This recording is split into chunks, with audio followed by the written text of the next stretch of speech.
Désolé, le micro s'est éclipsé. Je me suis préparé toute la semaine pour la dire, celle-là. Hey, est-ce qu'on peut donner la gloire à Dieu pour ce chant? C'était incroyable, les paroles. Je pense qu'on peut donner la gloire encore une fois à jamais. Il est avec nous. Peu importe ce qu'on peut traverser, peu importe les épreuves. Dieu est avec nous. À jamais, il règne. Amen. Amen. Bonne semaine. Bienvenue à la maison. On est à l'église, mais peut-être à la maison aussi, surtout. Et puis, c'est un privilège, un plaisir pour moi encore de pouvoir partager la parole de Dieu ce matin. Et je crois vraiment que Dieu va nous parler. Dieu va me parler. Du moins, je l'espère. Je ne me suis pas préparé pour rien. Hein? J'espère. Et puis, peu importe qui tu es ici ce matin, peut-être que pour toi, c'est devenu routinier de venir ici le dimanche. Peut-être que pour toi, à chaque fois que tu viens ici, tu as une révélation fraîche, incroyable de la part de Dieu.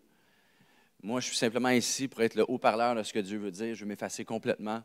Parce que Dieu, même si c'est le même message qu'on entend tous, on a tous et chacun un message de la part de Dieu pour nos vies personnelles, personnalisées, pour chacun d'entre nous. Est-ce que tu le crois? Amen. Amen. Hey, on va se dégourdir un peu. Je sais qu'on a chanté quelques chants, on s'est levé, on a fait des squats ce matin, mais on va se lever une dernière fois. Prends le temps de serrer 2-3 mains autour de toi et dis « Bienvenue à la maison ce matin. Bienvenue chez toi. Content de te voir. » Ou un simple « Allô. »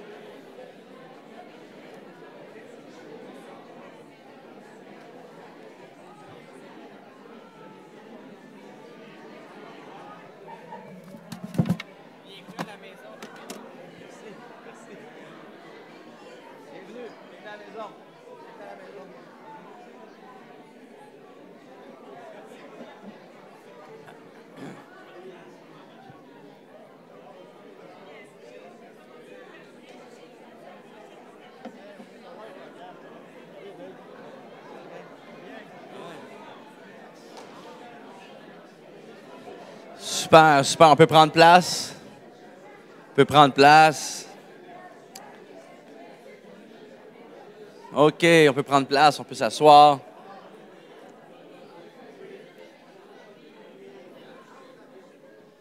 C'est quand même beau à voir, hein? C'est le test ultime pour savoir si on est vraiment une maison. Parce que si c'était pas une maison, ça serait froid. Bonjour, salut, je m'assois. Là, je vois des gens, ça discute. Certains s'échangent des cartes d'affaires. Tu fais quoi ce soir? On soupe ça ensemble? C'est vraiment la maison de Dieu. Ça prend tout son sens. Hey, ce matin, je vais partager un message qui, si tu es chrétien depuis plusieurs années et si, comme moi, tu as grandi à l'Église, tu connais très bien cette parabole, ce passage. Et puis, c'est sûr que c'est un long passage, vous allez voir, il y a beaucoup de lectures au début, mais soyez rassurés, je n'ai pas 46 autres versets au courant de la prédication, quelques-uns. Mais vraiment, si c'est un passage que tu connais très bien, que tu as entendu plusieurs fois, je veux t'inviter à te mettre dans une posture complètement ouverte envers ce que Dieu veut dire au travers de ça, avec une vision différente de ce qu'il veut dire dans ta vie, de ce qu'il veut partager, de ce qu'il veut faire, de ce qu'il veut mettre à l'œuvre dans ta vie au travers de ce passage. Le titre du message, ce matin, et je t'encourage à prendre des notes avec ton téléphone. Tu peux prendre des notes, même si tu textes quelqu'un pour prendre des notes. OK? Je ne vais pas te juger, même si tu es sur ton cellulaire pendant que je prêche. Je sais que tu prends des notes. Mais le titre du message, c'est « Qui suis-je? » Qui suis-je? Wow, la philosophie ce matin. Hein? J'espère que tu as pris un café avant de venir. Qui suis-je? C'est intentionnel, cette question. Parce que tout au long du passage et tout au long de la prédication aujourd'hui, le but, c'est de se laisser sonder par Dieu. Vous savez, à chaque fois qu'on ouvre la parole de Dieu, à chaque fois qu'on s'approche de Dieu dans la prière, dans la louange, l'adoration, le but, c'est de s'exposer entièrement à Dieu afin que Dieu puisse éprouver nos cœurs, afin que Dieu puisse travailler, afin que Dieu puisse nous transformer, hein, nous amener de gloire en gloire en gloire. Moi, je suis déjà rendu là, ma femme me dit « je suis parfait ». Je n'ai pas besoin de faire ce cheminement-là. Mais pour les autres, je pense que le but, c'est d'être transformé à son image de plus en plus. Amen. Et les femmes disent « Amen ». Afin que non seulement on puisse devenir, wow, des belles personnes incroyables, quoi que ce soit, afin que le monde puisse voir Jésus au travers de nos vies. Amen. Amen. Donc, qui suis-je? Le passage ce matin dans Luc, chapitre 15, versets 11 à 32. Préparez-vous, grande lecture, ce n'est pas une dictée, soyez rassurés. Verset 11. Soyons intentionnels alors qu'on lit. Verset 11. Puis il poursuivit, c'est Jésus ici qui parle. Un homme avait 2 fils. Le plus jeune lui dit, « Mon père, donne-moi ma part d'héritage, celle qui doit me revenir. » Et le père fit le partage de ses biens entre ses fils. Quelques jours plus tard, le cadet vendit tout ce qu'il avait reçu et s'en alla dans un pays lointain. Là, il gaspilla sa fortune en menant une grande vie. Quand il eut tout dépensé, une grande famine survint dans ce pays-là. Il commença à manquer du nécessaire. Alors, il alla se faire embaucher par l'un des propriétaires de la contrée. Celui-ci l'envoya dans les champs garder les porcs. Le jeune homme aurait bien voulu apaiser sa faim avec les caroubes que mangeaient les bêtes, mais personne ne lui en donnait. Alors il se mit à réfléchir sur lui-même et se dit, « Tous les ouvriers de mon père peuvent manger autant qu'ils veulent, alors que moi, je suis ici à mourir de faim. Je vais me mettre en route, j'irai trouver mon père et je lui dirai, « Mon père, j'ai péché contre Dieu et contre toi. Je ne mérite plus d'être considéré comme ton fils. Accepte-moi comme l'un de tes ouvriers. » Il se mit donc en route pour se rendre chez son père. Comme il se trouvait encore à une bonne distance de la maison, son père l'aperçut et fut pris d'une profonde pitié pour lui. Il courut à la rencontre de son fils, se jeta à son cou et l'embrassa longuement. Le fils lui dit, « Mon père, j'ai péché contre Dieu et contre toi. Je ne mérite plus d'être considéré comme ton fils. » Mais le père, dit à ses serviteurs, « Allez vite chercher un habit, le meilleur que vous trouverez, et mettez-le lui, passez-lui une bague au doigt et chaussez-le de sandales. Amenez le veau que nous avons engraissé et tuez-le. » Désolé si t'es vegan ce matin. « Nous allons faire un grand festin et nous réjouir. » Dans la version végane, c'est une grande tablée de tofu. « Car voici, mon fils était mort et il est revenu à la vie. Il était perdu et je l'ai retrouvé. » Qui se reconnaît là-dedans? Amen.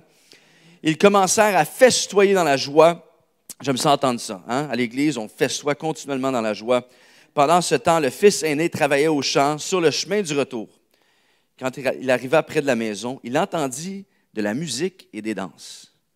Il appela un des serviteurs et lui demanda ce qui se passait. Le garçon lui répondit, « Hey, c'est ton frère qui est de retour. Ton père a tué le veau gras en son honneur parce qu'il l'a retrouvé sain et sauf. » Alors le fils aîné se mit en colère et refusa de franchir le seuil de la maison. Son père sortit et l'invita à entrer, mais il répondit, « Cela fait tant et tant d'années que je suis à ton service. Jamais je n'ai désobéi à tes ordres et pas une seule fois tu m'as donné un chevreau pour festoyer avec mes amis. Mais quand celui-là revient, ton fils qui a mangé ta fortune avec des prostituées, pour lui tu tues le veau gras. » Verset 31, « Mon enfant, lui dit le père, tu es constamment avec toi et tous mes biens sont à toi. Mais il fallait bien faire une fête et nous réjouir, puisque ton frère que voici était mort et qu'il est revenu à la vie, puisqu'il était perdu et voici qu'il est retrouvé. » Seigneur Dieu, on te remercie pour la puissance de ta parole. On te remercie parce que ces mots ne sont pas simplement une histoire ou des mots pour exprimer une belle fin, une belle histoire avec un espoir. C'est des paroles de vie que tu nous transmets. Merci pour chaque vérité profonde que tu nous transmets au travers de ce passage. Et on prie, Seigneur Dieu, alors qu'on va aller au travers de ce message aujourd'hui, que tu puisses te révéler à nous d'une manière toute particulière. Seigneur Père, viens nous sonder. Viens nous révéler qui nous sommes, Seigneur Père, afin qu'on puisse découvrir qui nous sommes en toi plus que jamais dans nos vies. C'est alors que nous avons prié et l'Église dit Amen. Amen. Ça fait longtemps que je voulais dire ça. J'ai grandi à l'Église, on disait tout le temps ça. Puis là, c'est plus à la mode, mais on repart à la mode. Hein? Et le peuple de Dieu dit Amen. Hey, moi, j'ai un frère, un plus jeune frère, peut-être que j'ai déjà parlé. Il est déjà venu ici quelques fois. Et puis, moi et mon frère, on a environ 2 ans et demi, 3 ans de différence d'âge. Il est plus jeune, je suis un peu plus vieux. Mais surtout quand on était plus jeune, on n'est pas tant de différence d'âge entre nous deux. Donc, les gens nous prenaient souvent pour des jumeaux même. On se ressemblait beaucoup. On allait à l'église, maman nous habillait pareil, les cheveux peignés sur le côté, assis bien sagement à l'église. On ne parle pas, on chante, on se lève, on s'assoit, on écoute. C'était vraiment les futurs Dupont et Dupont. Hein. On était comme des jumeaux, on était tout le temps ensemble. Et puis, alors que le temps a avancé, on grandit. Et puis, même encore aujourd'hui, il y a des ressemblances. Mais si vous nous connaissez, il y a vraiment une grande différence de personnalité. On a eu deux cheminements très différents dans la vie, malgré qu'on n'est pas parfait. Pour mon frère, lui, il a peut-être expérimenté des choses dans le monde pour essayer de se découvrir. Et gloire à Dieu, aujourd'hui, il est revenu à Dieu. Moi, j'ai expérimenté à ma façon aussi. Et gloire à Dieu, Dieu est venu me chercher. Mais dans notre cheminement, et on se retrouve aujourd'hui, malgré qu'on se ressemble, il y a beaucoup de différences. Il y a beaucoup de différences. Une chose qui nous unit aujourd'hui, surtout, c'est de reconnaître ce que Dieu a fait dans notre vie. Puis, si ce n'était pas de lui, on ne serait pas ici. Si ce n'était pas de lui, on n'aurait peut-être même pas la relation qu'on a ensemble. Et on a le même sens de l'humour, mais on parle de façon différente. On aime certaines choses similaires, mais il y a certaines choses qu'on aime moins ou que lui aime plus. Il y a certaines différences quand même. Et alors qu'on va dans le passage aujourd'hui, je veux t'inviter à regarder le tout avec un angle différent de ce qu'on est habitué de voir. Vous savez, pour moi, à chaque fois que j'ai entendu l'histoire, cette parabole, ce passage-là, le titre, c'était toujours l'histoire du fils prodigue. Hein? Je veux te challenger ce matin à regarder ce passage en se disant, qui suis-je dans le passage? Suis-je le fils aîné ou le jeune fils? Ou peut-être que je suis un peu des deux. Donc, on va de l'avant. On voit quand même Jésus ici qui partage cette parabole et il s'adresse à deux groupes de personnes qui, de façade, se ressemblent aucunement. On voit des fraudeurs, des pécheurs qui sont là, attroupés, ou peut-être même pas trop présents dans le contexte, mais on sait à qui Jésus s'adresse, à des gens qui sont peut-être marginalisés dans la société, des gens qui s'en prennent à eux-mêmes pour avoir un certain avancement dans la société, mais qui sont mal vus par la majorité de la société. Ensuite, on voit qu'il y a des enseignants de la loi, bien vus par la société, considérés comme étant parfaits, purs, propres. Eux, ils ont leur vie en règle. Mais en même temps, alors que Jésus discute ici avec la foule, il y a un échange qui se fait avec la pensée des gens et ce que Jésus dit, il est en train de révéler, de démontrer bien plus que ça. Il est en train de faire quelque chose de bien plus qu'une application personnelle à qui moi je peux être dans cette histoire. Jésus est en train de démontrer les deux façons dont on essaie de s'accomplir en tant qu'être humain. Et peut-être que tu vas te reconnaître dans l'un des deux. Peut-être qu'il y a certains moments dans ta vie que tu étais plus comme l'un ou comme l'autre, ou peut-être qu'en ce moment, il y a certains domaines qui sont d'une façon et certains domaines qui sont comme l'autre. Peut-être que tu es une bonne personne en apparence, ça paraît bien. Jamais dépasser la limite de vitesse sur l'autoroute. Moi, je roule à 100, pas 101. Cruise control à 99 km/h même sur l'autoroute. Personne très cartésienne. Peut-être que tu fais ton budget 2 fois par semaine. Tout est en règle. Tu lègues toujours ta place dans le stationnement à une autre voiture. Tu attends même. Il n'y a personne. Je vais attendre pour laisser ma place. Vraiment, la personne parfaite. Wow! Par excellence. Conformisme moral. Et deuxièmement, peut-être que tu es quelqu'un qui est plus un esprit libre, découverte de soi. Et souvent, on peut le voir dans les couples, ça. Moi, dans mon couple, ma femme, elle fait le budget, tout ça. Moi, Dieu va pourvoir, c'est correct, pas besoin de le regarder. L'esprit libre, il n'y a pas de frontières pour toi. Tu es fonceur, rebelle, on essaie des nouvelles choses. C'est pas grave. Le conformisme, hey, je vais être discipliné, je vais travailler fort, je vais acquérir ce que je mérite au travers de mon travail, de qui je suis, des bonnes choses que je fais. Et deuxièmement, la découverte. Je vais décider ce qui est bon pour moi, ce qui est mauvais pour moi, au travers de la découverte de moi-même. Je vais vivre comme moi je veux vivre. Peut-être pas dit à haute voix, mais subconsciemment.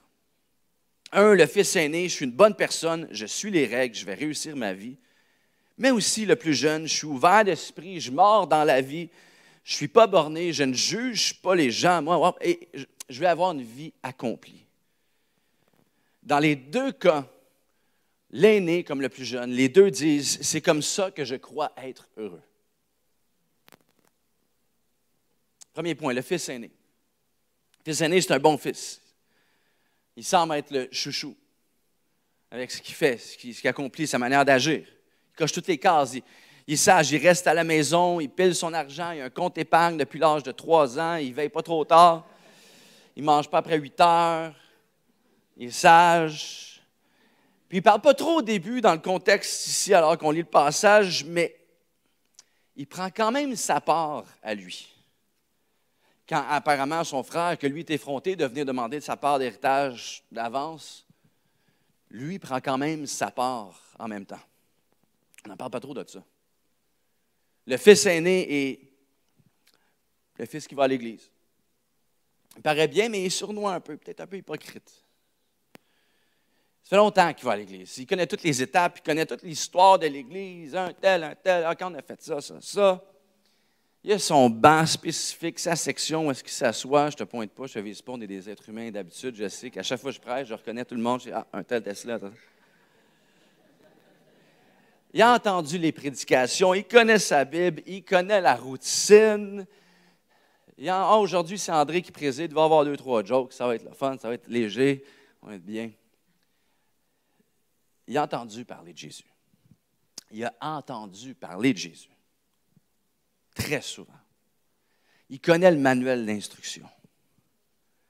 Puis on le voit, non seulement ça, mais il n'a pas dilapidé son héritage, il n'a pas gaspillé son héritage, mais il ne fait rien avec. Il est juste là. Il est là, mais il est juste là, il est présent. Il ne fait pas beaucoup de bruit. Il ne fait pas beaucoup de bruit. Et il ne fait surtout pas beaucoup de bruit quand c'est le temps de célébrer le retour de son frère. Mais il est vite à parler, par contre, et faire une scène quand ça vient à juger son frère. Soit malheureusement, tu ne célèbres plus trop le miracle, la provision de Dieu, ce que Dieu fait quand tu deviens familier et habitué d'être dans la maison du Père. Gloire à Dieu. Pourtant, moi, quand je viens ici, je veux vous encourager ce matin, ce que j'aime voir quand je viens à l'Église chrétienne de Rosemère, on chante fort, hein? On célèbre, on tape des mains. Puis je connais certains d'entre vous, je connais votre histoire, et je sais pourquoi vous faites ça. Parce que quand tu sais que tu n'es pas supposé être là, quand tu sais que si ce n'était pas Dieu, tu serais peut-être ailleurs en ce moment. Quand tu sais que tu ne mérites pas d'être là devant Dieu, quand tu sais que tu ne devrais même plus être ici, malgré les épreuves que tu as traversées, tu sais que tu as une raison de célébrer. Amen. Et quand tu as une raison de célébrer, tu n'as pas le temps, je veux dire en bon québécois, tu n'as pas le temps de chialer. Hein? Ah, il fait trop fret à Rosemère, là, moi, aller à l'autre église. C'est juste ça. Oh, la clim est tout le temps on. Ou il fait trop chaud. Mais quand tu vis de quoi avec Dieu, tu n'as pas le temps de te plaindre. Tu es trop occupé à vivre de quoi avec Dieu. Tu n'es pas capable d'être silencieux quand tu as la joie de ton salut. Tu es incapable d'être anadème, d'être insensible à ce que Dieu te dit, à la louange, à ce que Dieu fait dans la vie de quelqu'un lorsque tu vis de quoi avec Dieu. Quand tu as la joie de ne pas être seul, mais entouré, malgré que tu te sens seul parfois. Quand tu as la joie de ne pas être que dans une routine à vivre pour ta retraite et attendre la mort, mais de vivre avec un espoir, avec une raison d'être, parce que tu sais que Dieu, non seulement est-ce que ta vie éternelle pour toi, ce n'est pas après, mais ça commence maintenant, aujourd'hui. Tu as une raison de célébrer. C'est pour ça qu'on chante fort et que l'équipe assez constamment. Allez, on chante ensemble. C'est pas juste parce qu'il ne va pas se sentir seul. On a une raison de célébrer lorsqu'on vient ici le matin. C'est pas juste un service, c'est une célébration qu'on fait. C'est une célébration de ce que Dieu a fait dans notre vie, une célébration de ce que Dieu fait et ce qu'il va faire, parce qu'on a l'assurance et la confiance que Dieu est le même hier, aujourd'hui et demain. Mais le grand frère, lui, il boude quand il entend la fête pour son frère. Moi, je suis sûr que c'était un oui mais. Hein? Pas un tremblé, mais un oui mais. Désolé, si ton nom de famille, c'est oui mais. Es-tu ici aujourd'hui? Non? OK, on est correct. C'est un oui mais. Hein? C'est quelqu'un qui, surtout qui entend autour un témoignage d'avant-baptême, puis toi, ça fait 40 ans que tu marches avec le Seigneur, c'est bien beau, oui, mais tu vas voir. Dans quelques semaines, il ne sera même plus là. C'est beau, c'est tout rose, oui, mais... Hey, c'est fou comment Dieu m'a parlé au travers de la prédication de David Merck aujourd'hui. Oui, mais... Il est encore jeune, donne-lui une chance, là, mais pas sûr. On va voir dans quelques années. Hey, c'est fou, hey, on dirait que tout le monde est allé en Floride cet hiver. T'as-tu toutes les photos sur Facebook? C'est incroyable. Bon, oui, mais c'est ceux qui mettent les plus belles photos. Ils n'ont pas pris les photos quand ils mouillaient, ils n'ont pas pris les photos quand ils se sont pognés à l'épicerie, puis ils ne trouvaient pas de parking. Oui, mais. Appelle ça des oui, mais. Je ne vise pas personne parce que moi aussi, souvent, j'ai tendance à être un oui, mais. OK? Désolé encore si ton famille, c'est oui, mais. Mais peu importe ce que le grand frère dit, le petit frère, il célèbre quand même. Peu importe le sentiment de jugement autour de lui, il célèbre quand même. Il n'y a pas le temps de s'arrêter à ce qu'il entend autour de lui, autour du jugement ou quoi que ce soit. Il dit, hey, tu peux bouder à côté de moi, tu peux essayer de me taire, de me décourager, mais moi, j'en ai rien à serrer, je vais célébrer. Tu peux essayer de me dire que je ne suis pas supposé d'être là dans ma marche spirituelle après tant d'années, je suis supposé être pas mal plus loin. Je peux me dire ça à moi-même souvent, j'ai le fils aîné qui vit en moi aussi la majorité du temps. Mais tu sais quoi? Par le Saint-Esprit qui vit en moi, tu peux dire ce que tu veux. Moi, je célèbre ce matin. Peut-être que je me suis planté cette semaine. Peut-être que hier soir, je n'étais pas à la hauteur de ce que Dieu s'attend de moi. Mais ce matin, je suis ici. Par la grâce de Dieu, je peux célébrer. Amen? Amen. On peut taper des mains. On peut taper des mains. Mais c'est particulier parce que c'est étrange. C'est tout contraire aux règles de la vie. Hein? Le royaume de Dieu, c'est souvent le monde à l'envers. Hein, tu as le frère aîné qui vit une vie en règle et ça finit bien pour le frère qui a une vie tout croche.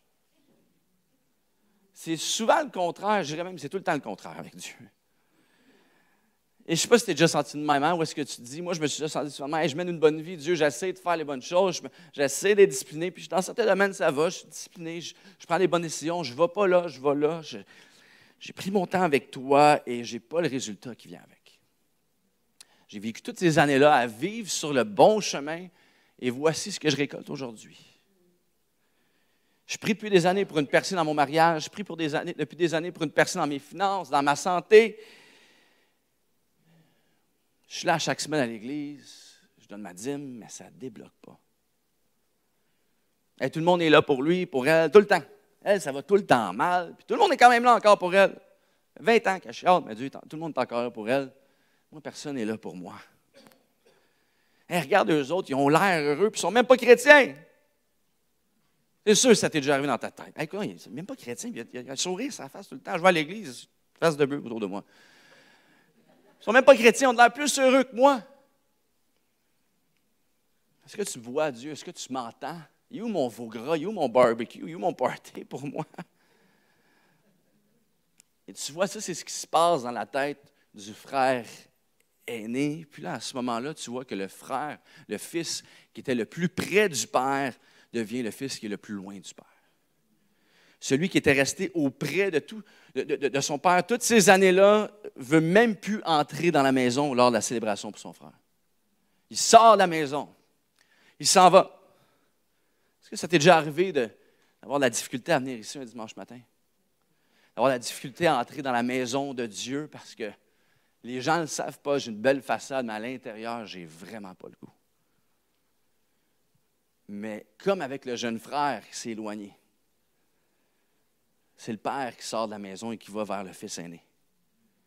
Il se rend à lui à l'extérieur de la maison, il laisse la foule, il laisse la célébration, le bon moment derrière pour se rendre à son fils aîné. Encore une fois, c'est peut-être toi, hey, j'étais le bon fils, je suis le bon fils. Et personne ne me voit, mais lui t'a vu. Lui te voit. Hey, j'ai grandi dans la maison, maintenant j'ai la difficulté à me rendre à la maison. Je ne suis même pas capable de me rendre.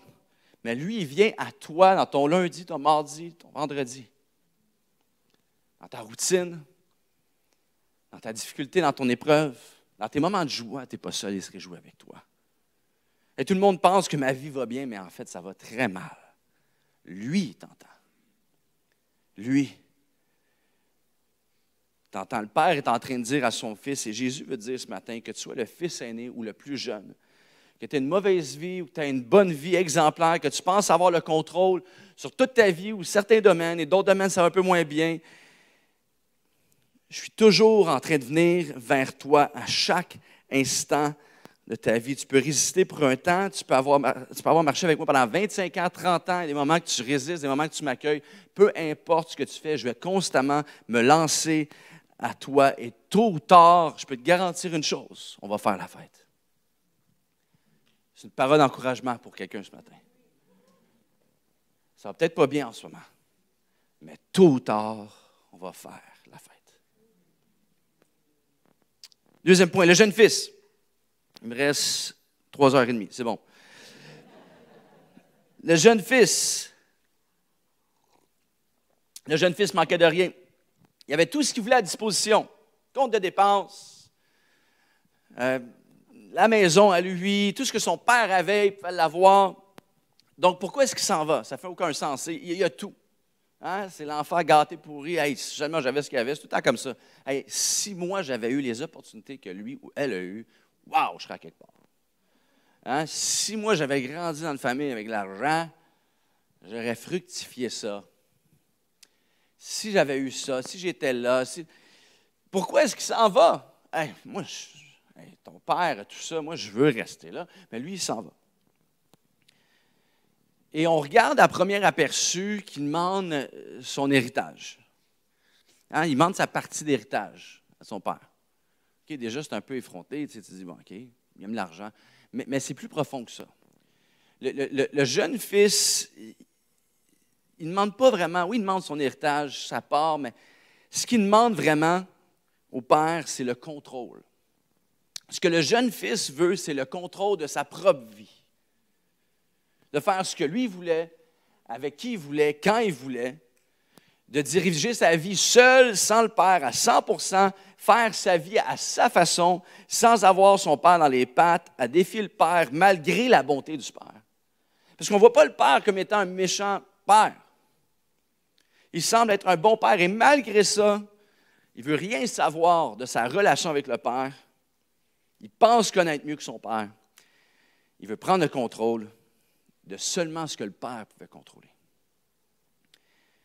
Et en résultat, il perd le contrôle et il perd tout.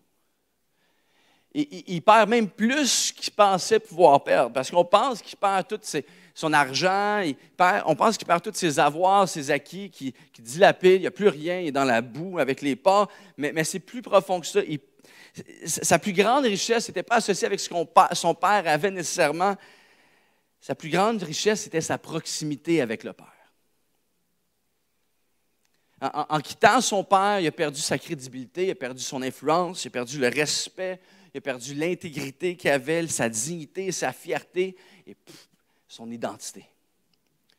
Tout ce qu'il était, il l'a perdu. Tu vois, je peux tout perdre dans la vie. Je peux tout perdre dans la vie, mais je sais profondément que celui qui me définit, personne ne peut me l'enlever. Je peux passer par les pires épreuves de la vie, mais l'épreuve n'aura pas le pouvoir sur celui qui me définit. Je peux tout perdre financièrement, mais ce n'est pas ça qui me définit. Personne ne peut m'enlever Jésus. Donc pourquoi est-ce que je voudrais m'en séparer de lui? Pourquoi est-ce que je voudrais me créer une excuse pour avoir le contrôle dans ma vie, dans certains domaines de ma vie ou sur toute ma vie, pour essayer d'avoir plus que je pourrais imaginer avec lui, mais de le faire à ma façon, sachant que c'est seulement lui qui peut me combler. À quoi bon gagner le monde si je perds mon âme? Versets 14 à 16, on relit. Quand il eut tout dépensé, une grande famine survint dans ce pays-là. Il commença à manquer du nécessaire. Alors il alla se faire embaucher par l'un des propriétaires de la contrée. Celui-ci l'envoyait dans les champs garder les porcs. Le jeune homme aurait bien voulu apaiser sa faim avec les caroubes que mangeaient les bêtes, mais personne ne lui en donnait. Il faut vraiment que tu aies faim pour vouloir, manger du caroube. Je ne sais pas si tu as goûté à ça. Là. Tu sais, c'est le faux chocolat santé. Là. Mais en plus, c'est celui qu'on donne aux porcs. Le gars est rendu loin. Il pensait pouvoir s'en sortir en allant voir quelqu'un d'autre que le père. Il pensait pouvoir aller encore plus loin que ce qu'il pouvait aller avec son père en allant voir quelqu'un d'autre, et il se fait envoyer avec les porcs. Et c'est particulier parce que les Juifs ne mangeaient même pas de porc. Il n'y a pas de porc dans la région où il y a des Juifs, parce que de toute façon, ils n'en mangent pas. Donc, si le jeune homme est avec ce qui est sale et impur aux yeux des Juifs, il doit être très loin de la maison. Il ne doit pas juste être parti dans l'autre quartier à côté, il doit être rendu très loin. Ce n'est pas simplement égaré pour quelque temps, puis il ne s'est pas rendu compte. « Ah, je suis rendu où? Je me suis perdu un peu, je me suis éloigné de Dieu. » Non, il s'est intentionnellement distancé d'avec Dieu.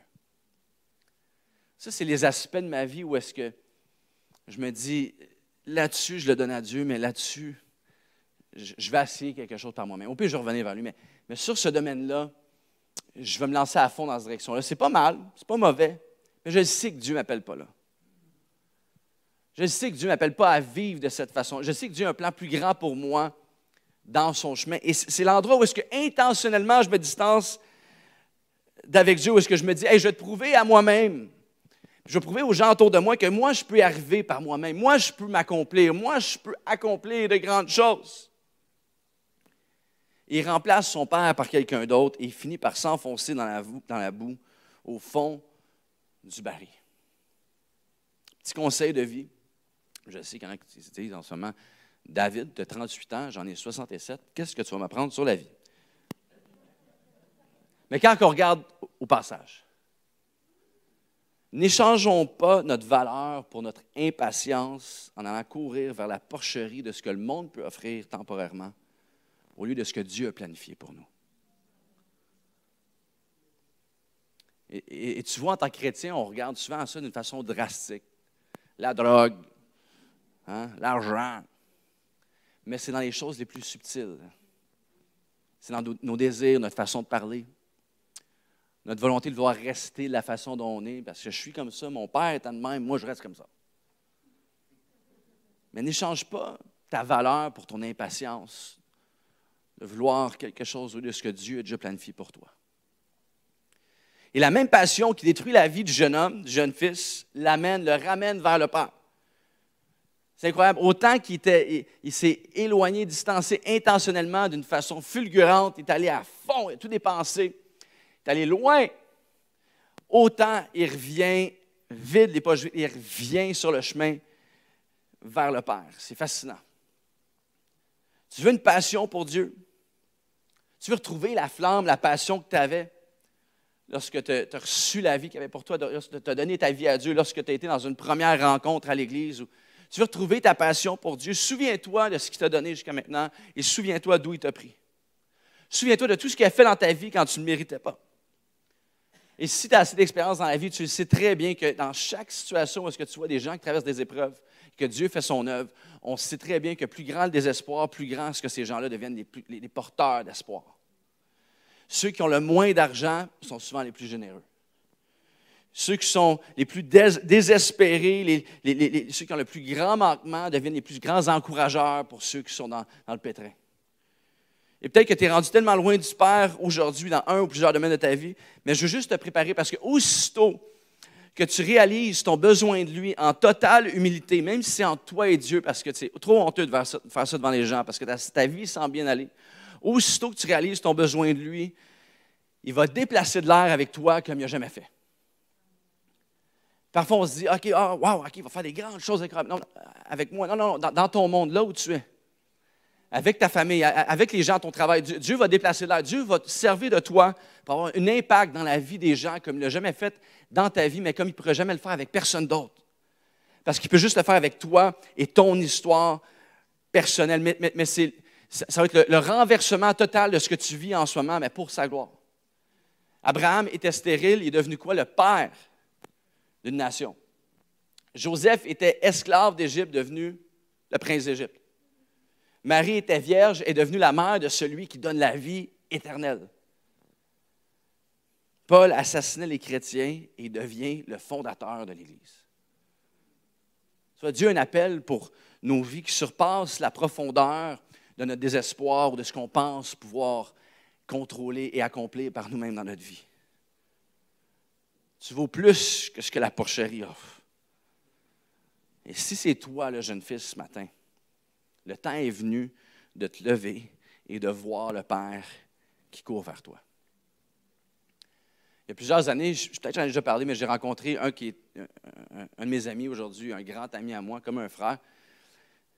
Mais un jeune homme du nom d'Adriano, c'est un Italien qui était dans les forces spéciales lors du déploiement pour l'Afghanistan et tout ça il y a plusieurs années.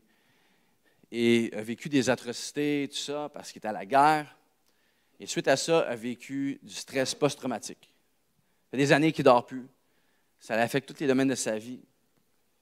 Il essaie de se sauver de la douleur, déménage à gauche, à droite, en France, en Europe, ailleurs en Europe, ici au Canada. Et puis un jour, il va à un service de Pâques à l'église. Et puis, il donne sa vie à Dieu. Désespéré, dans la boue, au fond du baril, donne sa vie à Dieu. Et tranquillement, reprend vie. Tranquillement, le stress post-traumatique diminue à un certain point que plus aucunement de stress post-traumatique dans sa vie. Il arrive à dormir. Mais non seulement ça, c'est que lui qui était un militaire, qui allait à la guerre, qui enlevait des vies pour un certain bien, aujourd'hui a trouvé une cause plus grande que lui-même et a démarré un organisme pour contrer le trafic humain et aller sauver des vies. Tu vois, le contraire s'est produit. Il n'aurait jamais imaginé devenir cette personne. Il n'a jamais imaginé. Mais le Père a couru vers lui, l'a pris dans ses bras et l'a habillé avec son plan pour sa vie. Et c'est quand même, je veux dire, je suis très conscient que ce que je viens de partager, ce n'est pas la moyenne des gens ici. C'est quand même une histoire assez incroyable. Mais Dieu veut le faire dans ta vie personnellement pour toi. Là où tu es. Troisième point, dernier point, le Père. Tu vas demander l'héritage au Père pendant qu'il est vivant, c'était une insulte à l'époque. Je pense qu'aujourd'hui, ça le serait encore. Là. Des fois, certains se font offrir déjà d'avance leur héritage, mais là, c'est lui qui va vers son Père. Il va vers son Père, puis c'est comme s'il dit « Hey, Père, tu m'as élevé, tu as pris soin de moi, tu as amené la provision sur la table pour moi toute ma vie. Je suis ici encore aujourd'hui grâce à toi. C'est beau, merci. » Mais dans le contexte historique qu'on voit ici, la façon dont il approche son Père, c'est littéralement comme s'il disait « Veux-tu mourir rapidement afin que je puisse avoir mon argent? » Ma relation avec toi, c'est simplement pour ce que tu peux me donner. La seule raison que je suis en relation avec toi, c'est pour recevoir ce que je veux. Et puis une demande du genre à l'époque était traitée avec, tu étais banni de la communauté, on te battait, tu étais fini, rincé, lavé, rejeté. Mais ce n'est pas ce que le Père fait. Le texte original dit non seulement ce que le Père divise ses biens entre ses deux fils, mais il divise sa vie en faisant ça. À l'époque, encore aussi aujourd'hui, mais l'identité du Père était basée entièrement sur ce qu'il possédait, sur ce qu'il avait. Et là, le Fils est en train de demander au Père d'intentionnellement mettre sa vie en morceaux pour lui donner, et le Père le fait quand même. Tu vois, quand quelqu'un nous rejette, quand quelqu'un nous insulte, généralement, on répond d'une façon négative. Mais le Père, ici, au lieu, endure la douleur du rejet et divise sa vie en deux pour ses fils. Le fils part, il dépense tout. Il vit avec les cochons, il réalise sa folie. Puis là, il revient vers le Père. Puis il pratique, il prépare son speech. Hein, je ne sais pas si ça t'est déjà arrivé, tu sais que tu as un gros meeting, tu as une rencontre, tu te dis, OK, là, je vais dire ça. Ah non, ça, c'est pas bon. Là, tu pratiques devant le miroir. Puis là, le fils, il y a une longue distance à faire. Il marche, puis il pratique son speech. Puis il voit son père qui vient vers lui. Puis là, il se dit, OK, bon, Père, j'ai péché, je suis indigne d'être ton fils, laisse-moi une deuxième chance, prends-moi comme un ouvrier, prends-moi comme un employé, je veux me prouver à toi. Il pratique son speech, et le Père arrive, et voici ce qu'il dit, mais c'est particulier parce qu'il ne demande pas au Père, « Hey, fais de moi un de tes esclaves. Fais de moi un de tes serviteurs. » Lorsqu'on regarde au contexte, ce que le jeune fils fait, c'est, « Je veux être un de tes employés. » Peut-être parce qu'il y avait un syndicat, des bons avantages, mais il veut être un ouvrier, pas un esclave, pas un serviteur. Tu vois, même là, quand il revient vers le Père, un esclave ou un serviteur vivait dans la même maison que le maître. Un esclave ou serviteur profitait des avantages, des mêmes avantages que le maître. Un esclave ou serviteur était attaché au maître, vivait en proximité et bénéficiait de tout ce que le maître avait et était. Mais un employé vivait à part, c'est un échange de services, une certaine distance. Et même là, lorsqu'il revient vers le Père, a l'intention de garder sa distance avec lui. Si tu te rebellais à l'époque et tu faisais une chose comme lui a fait, tu devais demander pardon, mais racheter ton pardon. Tu devrais payer ta dette, tu devrais démontrer que tout ce que j'ai gaspillé avec mon héritage, non seulement ça, je t'ai insulté, je veux me racheter, je vais travailler et je vais te devoir quelque chose, mais je vais me prouver à toi. C'est encore le jeune fils que même s'il revient vers le Père, vit dans le contrôle de sa propre vie. Hein? Nombre de fois que je me suis éloigné de Dieu, Dieu vient me chercher, c'est incroyable, témoignage, c'est beau. quelques mois après, quelques années après, même chose, je veux le contrôle sur ma vie. Jésus, Dieu va me chercher et encore une fois, je retourne dans le contrôle par moi-même. Mais le Père est toujours là. Et le jeune fils revient. Le Père le voit au loin, au bout du chemin. Et il court vers lui. Maintenant, un père, à l'époque, puis encore aujourd'hui, pour certains de nos pères, ça ne court pas. Peut-être ton père, c'est en forme, là, mais... Mais un père, ça ne court pas. Pense à ton père quand tu étais plus jeune. T'sais. Surtout à certaines époques, là, quand c'était pas... Là, aujourd'hui, c'était à mode d'être en santé. Mais tu sais, l'époque où est-ce qu'une bière, c'était un repas, puis un May West, c'est une collation, un Pepsi, ça hydrate.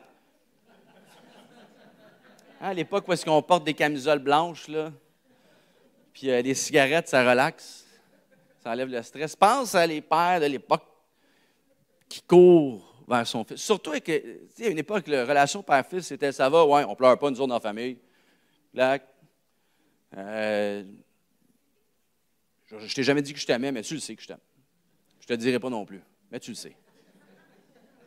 Maintenant, imagine ce père-là qui court vers son fils. Son fils qui l'a quasiment envoyé promener. Ben non, qui l'a envoyé promener. Le père court vers son fils. Et non seulement ça, le père, dans le contexte ici, c'est un homme qui a de l'argent, il a une prestance. C'est quelqu'un d'important. Les gens courent vers lui. Lui, il ne se met pas à courir devant tout le monde. En plus, à l'époque, ce n'était pas des shorts pour faire du jogging, c'était des robes. Le gars, il doit lever sa robe et courir comme une bonne sur le chemin pour rejoindre son fils. Le jeune fils marche, s'attend à aller jusqu'à la maison, puis prendre tout son courage en main pour rentrer dans la maison puis aller parler au père. Mais c'est le père qui se déplace, qui le voit au loin, qui se met à courir vers lui. Le père s'humilie, il court vers son fils. Il s'en fout de ce qu'il a de l'air. Il prend son fils. Et le fils a à peine le temps de dire quelques mots de ce qu'il veut dire, que le père prend des nouveaux vêtements pour l'habiller, même s'il puait ou quoi que ce soit. Tiens, prends tout de suite mes vêtements, prends mes bijoux, prends ma bague avec mon sceau qui signifie mon identité. Prends-le sur toi tout de suite. Je ne vais même pas attendre un instant, je n'ai rien à dire. Je veux juste te mettre ça sur toi immédiatement pour démontrer que peu importe ce qui est arrivé, tu es mon fils. Je t'aime tellement que je ne veux même pas attendre que tu aies te changé, te laver, enlever à bout, puis ta senteur de porc sur le corps, que je ne veux même pas attendre que tu aies te changer pour t'aimer. Je veux t'aimer. Et ça va te changer. Prends mes vêtements, prends mes richesses, même si tu es encore sale, prends-les. Viens-t'en, on fait la fête ensemble. Tu n'as pas à faire tes preuves pour revenir à moi. Moi, je cours vers toi. Et dans les deux cas, les fils essaient de s'accomplir par eux-mêmes, quand en fait seulement le Père peut les accomplir. 2 Corinthiens, chapitre 7, verset 1, alors qu'on termine. Mes amis, puisque nous possédons ce qui nous a été promis en ces termes, purifions-nous de tout ce qui corrompt le corps et l'esprit, pour mener ainsi une vie pleinement sainte dans la crainte de Dieu. Pourquoi? Parce qu'au début, ça dit encore, je relis. Mes amis, puisque nous possédons ce qui nous a été promis en ces termes. Tu as déjà la promesse. Dieu a déjà la provision faite d'avance pour toi, écrit sur des panneaux dans les couloirs de l'éternité depuis longtemps. Tu as déjà la promesse pour toi. Il faut juste préparer ton cœur et recevoir ce qui est pour toi. On va pencher la tête, fermer les yeux ensemble.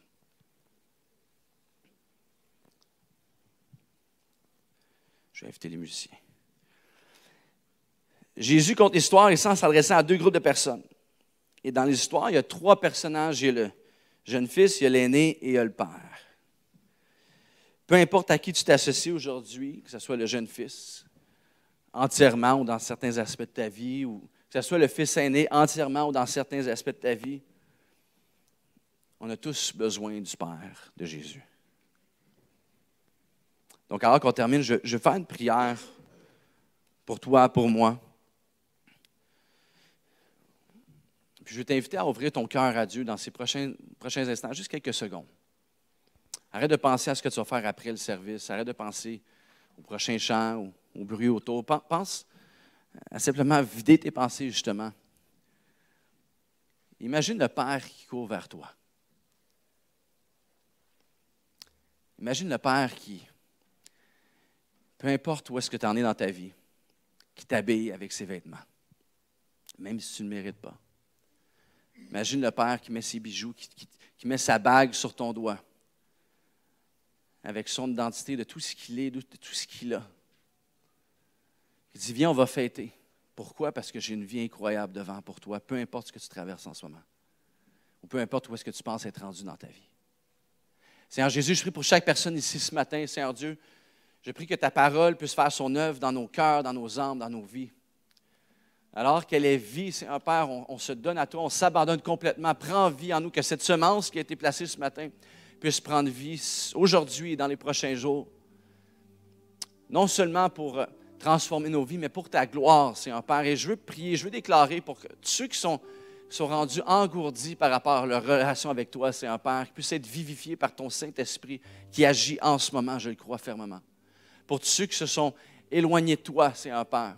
Pour tous ceux qui sont dans l'épreuve, dans le doute, malgré leur intention.